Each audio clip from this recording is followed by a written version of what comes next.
Hello, everyone. Tim Tetrick, Partner Technology Strategist with Microsoft, and just wanted to spend a couple minutes walking you through how you can leverage the Azure Pricing Calculator to price out a very simple VM-based solution in Azure. So from Azure.com homepage, I'm going to go up to Pricing to get to the calculator, scroll down here, and we'll see the Azure Pricing Calculator right here. So let's launch that.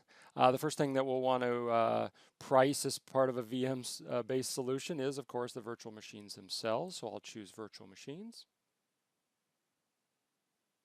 And we'll go down and view that.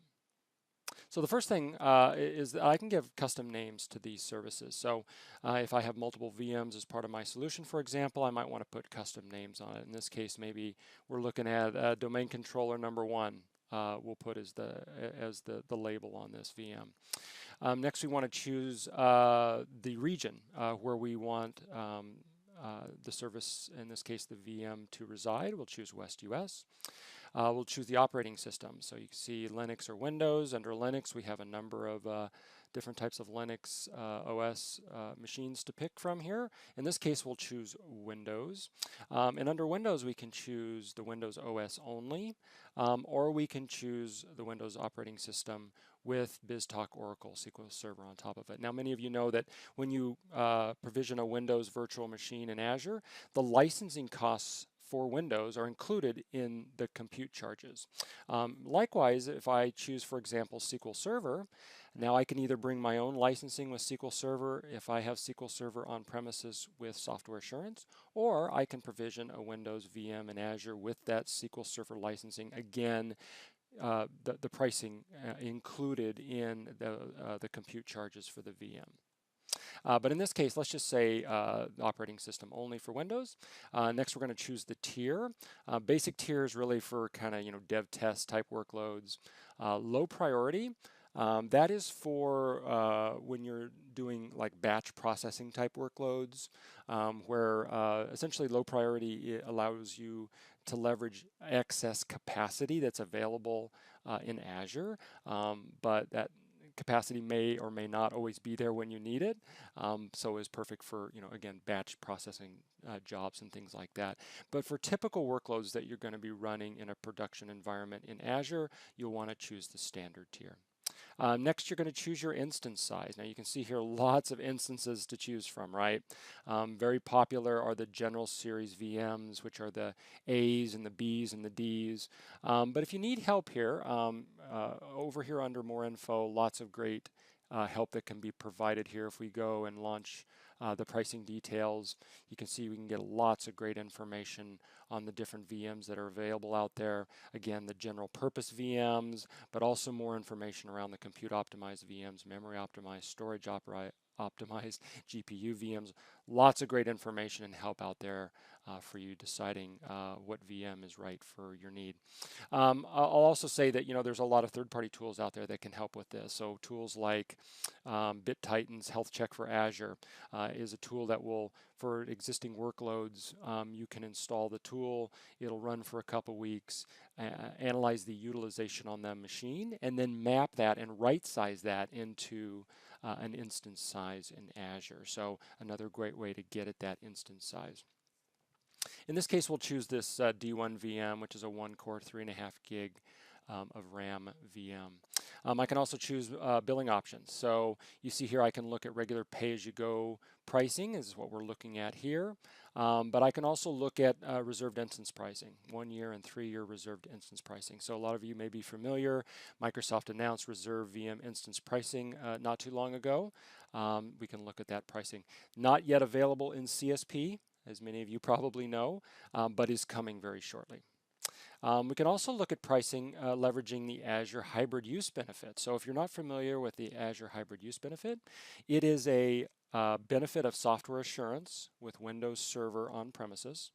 It allows you to create VMs in Azure at a very reduced rate, up to 50% reduced rate. So essentially what you're doing is, if I have Windows Server on-prem today with software assurance, it allows me to spin up VMs in Azure that without having to repay for those Windows licensing costs. So they're included as part of that. So I'm essentially spinning up a VM in Azure at the Linux rate or the non-Windows rate. So if I'm in that scenario, you see I can turn on the hybrid use benefit. You can see here for this D1 VM that we've selected, it represents about a 45% savings if you can leverage that Azure hybrid use benefit. Again, great benefit for folks that are running Windows Server on-prem today with SA. So we'll turn that off for now. So how many VMs of this size do I want to price? We'll say just one VM here, and we'll look at 732 hours per month. That's what we consider a month in Azure.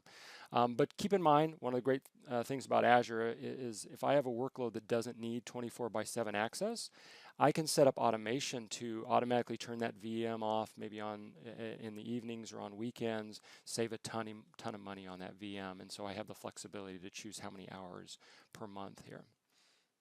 So that's the VM itself. We also want to look at storage. So the preferred way to do storage with VMs in Azure is via what we call managed disks.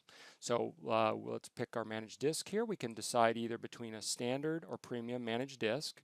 Standard is hard disk drive based spinning disks, and premium managed disk is based on SSD solid state drives. So let's choose maybe a premium disk here. You see lots of different disk sizes all the way up to 4 terabytes that we can choose. But in my case, let's just choose a 128 gig disk, and I just need one of those. I can also optionally add pricing if I want to do snapshotting of those disks. Okay, so we have the VM itself, we have the storage defined in this very simple example. Another thing that you're going to need to price as part of a VM-based solution, however, is bandwidth. So we'll choose bandwidth here. So essentially in Azure, you don't pay to put information into Azure, you only pay to store it.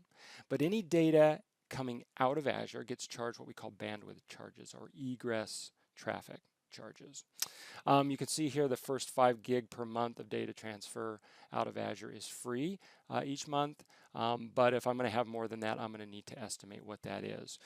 Can be difficult to estimate in some cases. Again, can sometimes use third-party tools to help estimate on existing workloads what that might look like. The good news is that even if you're off by a lot, it's generally a relatively small percentage of the overall solution. So in this case, if I look at 50 gigs of egress traffic every month, which depends on the workload, but that's generous in a lot of cases, I think.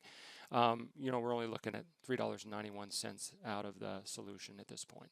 So there's bandwidth. Now another thing that we might want to price, not always, but in a lot of cases, we'll want to price a VPN gateway as part of this solution. So we'll choose the VPN gateway. So we'll go down here, we'll choose again the region where we want this service to reside. We're going to choose whether we want a VPN gateway or an express route gateway. So express route gateways are high performant, low latency, very secure because they are a dedicated connection that doesn't go over the general internet, but they can also be expensive. So let's just choose a regular VPN gateway here. There's a number of tiers of VPN gateway to choose from. Again, the more info is your friend over here. Go over and let's pop out in the pricing details.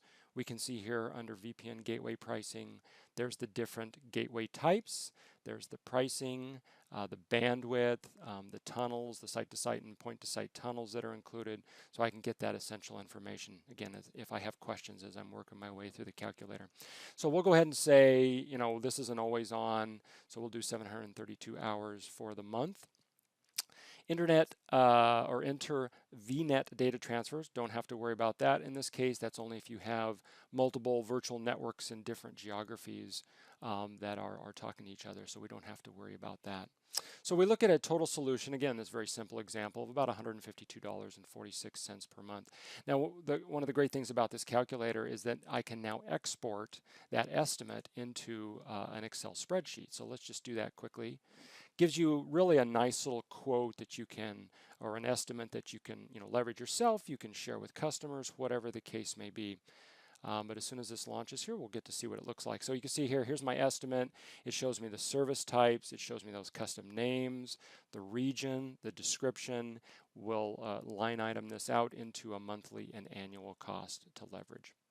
So that's it for now. Just wanted to show you again a very simple example of pricing out a VM solution in Azure, and maybe next time we'll look at how to price out a backup solution, maybe a Azure Site Recovery solution for doing disaster recovery. But that's it for me for now. Thanks.